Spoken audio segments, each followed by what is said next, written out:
ప్రభు అయిన యేసుక్రీస్తు నామంలో మీకు సమాధానం కలుగునుగాక. షలోం.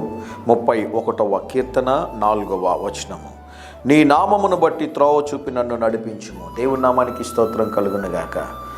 ఎవరైతే దేవుని సన్నిధిలో ప్రభువా మా జీవితాలు నీ యొక్క పాద సన్నిధిలో ఉంచుచున్నామో మీరు మమ్మల్ని నడిపించండి ప్రభువా అని ఎవరైతే దేవుని అడుగుతారో అటువంటి వారిని దేవుడు చక్కని శ్రేష్టమైన మార్గంలో నడిపిస్తారని దేవుని సేవకుడుగా తెలియజేస్తున్నాను.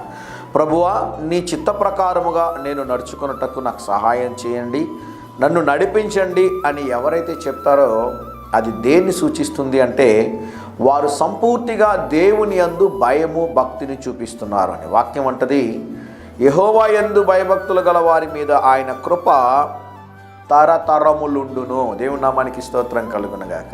ఒక వ్యక్తి దేవునికి భయపడి లోబడితే దేవుడు ఆశీర్వాదాలు కేవలం ఆ వ్యక్తికి మట్టుకే పరిమితం కాకుండా ఆ వ్యక్తిని బట్టి ఆ వ్యక్తి ప్రభువునందు నిద్రించిన తరువాత కూడా ఆ వ్యక్తి దేవునికి చూపించినటువంటి భయము భక్తిని బట్టి తన సంతతిని దేవుడు దీవించువారై ఉన్నారు. బైబిల్లో చాలా ఉదాహరణలు ఉన్నాయి.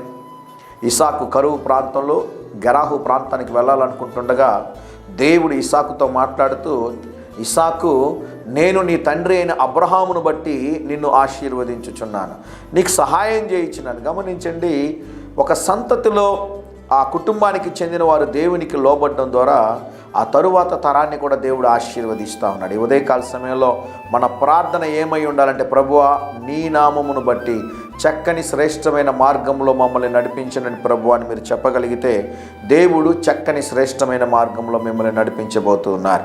ధైర్యంగా ఈ దినాన్ని ఎదుర్కోండి. దేవుని సన్నిధి మీకు తోడుగా వచ్చునుగాక. ప్రియ పరలోకపు తండ్రి, ఈ ఉదయకాల సమయంలో మా ప్రియులు తలపెట్టే కార్యంలో జయమును అనుగ్రహించుమని, చక్కని శ్రేష్టమైన మార్గంలో ప్రభువా మీరు మమ్మల్ని నడిపించుమని యేసు నామంలో ప్రార్థిస్తున్నాము తండ్రి.